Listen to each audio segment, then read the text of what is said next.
기초연금 이야기를 꺼내면 정말 많은 분들이 비슷한 이야기를 합니다. 옆집은 받는다던데 나는 왜 안 나오지? 나는 국민연금이 조금 나오니까 안 되는 거 아닐까? 나는 집이 있어서 대상이 아닐 것 같아요. 이런 생각 때문에 처음부터 신청을 포기하는 경우도 많습니다. 그런데 실제 상담 현장을 보면 생각보다 많은 분들이 받을 수 있는데도 확인하지 않아 놓치는 경우가 많습니다. 기초연금은 특별히 가난한 사람만 받는 제도가 아닙니다. 노후 생활을 안정시키기 위해 국가가 마련한 기본적인 제도입니다. 나이가 들수록 소득은 줄어드는 경우가 많고 병원비나 생활비 부담은 늘어나는 경우가 많습니다. 이때 기초연금은 생활을 지탱해주는 중요한 역할을 합니다. 기초연금은 노후 생활을 지원하기 위해 국가가 지급하는 연금입니다. 젊은 시절 충분한 준비를 하지 못했거나 생활비 부담이 있는 어르신들에게 기본적인 생활 안정을 돕기 위해 만들어졌습니다.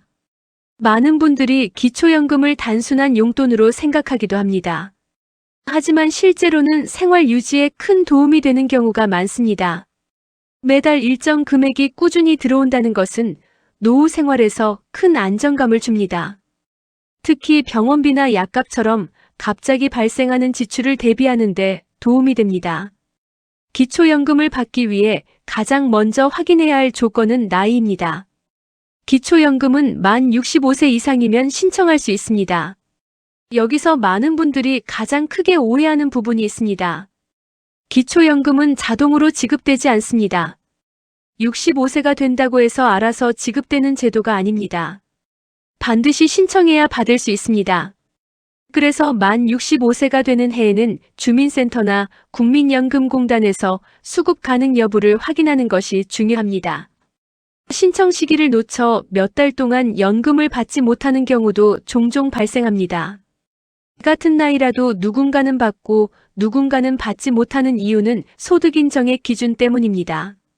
소득인정액은 현재 생활 수준을 판단하는 기준입니다.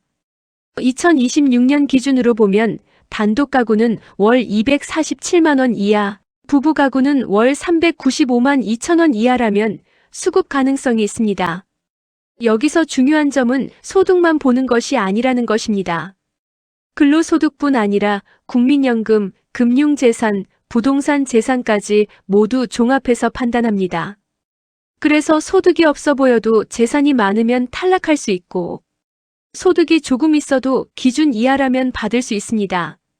많은 분들이 기초연금 금액을 궁금해합니다.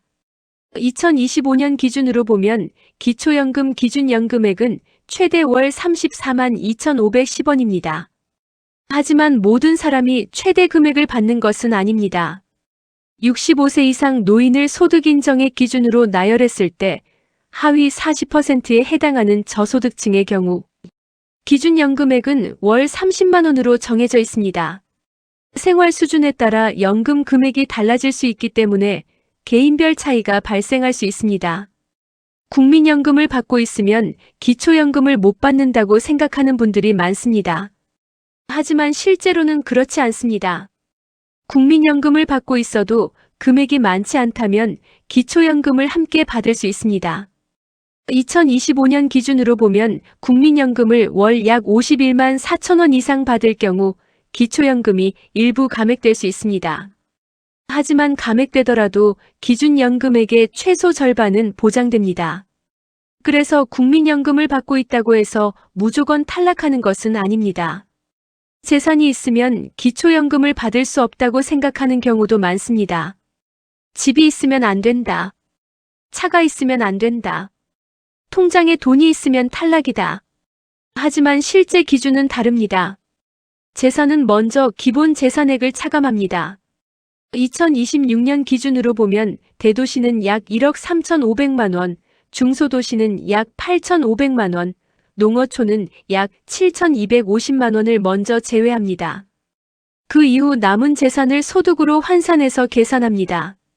그래서 집이 있다고 해서 무조건 탈락하는 것은 아닙니다. 부부가 함께 기초연금을 받을 경우 금액이 줄어드는 이유도 궁금해하시는 분들이 많습니다. 기초연금은 가구 단위 생활비를 고려합니다. 두 사람이 함께 살면 생활비 일부가 절약된다고 보기 때문입니다. 그래서 부부가 모두 받을 경우 각각 약 20% 감액됩니다. 기초연금은 한번 탈락했다고 해서 영원히 받을 수 없는 제도가 아닙니다. 생활 상황은 계속 변할 수 있습니다. 예를 들어 일을 그만두거나 재산이 줄어들거나 가족 구성이 달라지는 경우에는 다시 신청해서 받을 수 있습니다. 또한 매년 기준이 바뀌기 때문에 과거에 탈락했다고 해도 다시 대상이 되는 경우도 있습니다. 기초연금은 주민센터 또는 국민연금공단에서 신청할 수 있습니다. 신청할 때는 신분증과 통장, 금융정보 제공 동의 등이 필요합니다. 최근에는 행정정보가 연계되어 신청 절차도 많이 간편해졌습니다. 상담만 받아도 수급 가능 여부를 쉽게 확인할 수 있습니다. 현장에서 보면 기초연금을 받지 못하는 가장 큰 이유는 기준 탈락이 아니라 신청 자체를 하지 않는 경우입니다. 나는 안 될 거야. 나는 아직 괜찮은 편이야. 이렇게 생각하고 확인하지 않는 경우가 많습니다. 하지만 실제로는 생각보다 많은 분들이 기준에 해당됩니다. 기초연금은 가난을 증명해야 받는 제도가 아닙니다. 노후 생활을 안정시키기 위한 사회 안전망입니다. 기준이 복잡해 보일 수 있지만 핵심은 두 가지입니다. 만 65세 이상 그리고 소득 인정액 기준 충족. 이 두 가지만 확인해도 수급 가능성을 대부분 판단할 수 있습니다. 나이가 들수록 생활비 부담은 점점 커질 수 있습니다. 병원비가 늘어나고 소득은 줄어들고 예상하지 못한 지출이 생길 수도 있습니다. 이럴 때 기초연금은 생활의 안정감을 만들어주는 중요한 제도입니다. 혹시라도 나는 아닐 거야 라고 생각하셨다면 한번 기준을 확인해 보시길 바랍니다. 생각보다 많은 분들이 확인하지 않아 복지를 놓치고 있습니다. 그리고 복지를 이해하는 것, 그것이 노후 준비의 시작입니다. 오늘 영상이 도움이 되셨다면 구독과 좋아요로 많은 분들에게 정보가 전해질 수 있도록 도와주세요. 영상 내용을 글로 보고 싶으시다면 아래 설명란을 클릭해 주세요. 앞으로도 알기 쉽고 믿을 수 있는 복지 정보로 다시 찾아뵙겠습니다. 시청해 주셔서 감사합니다.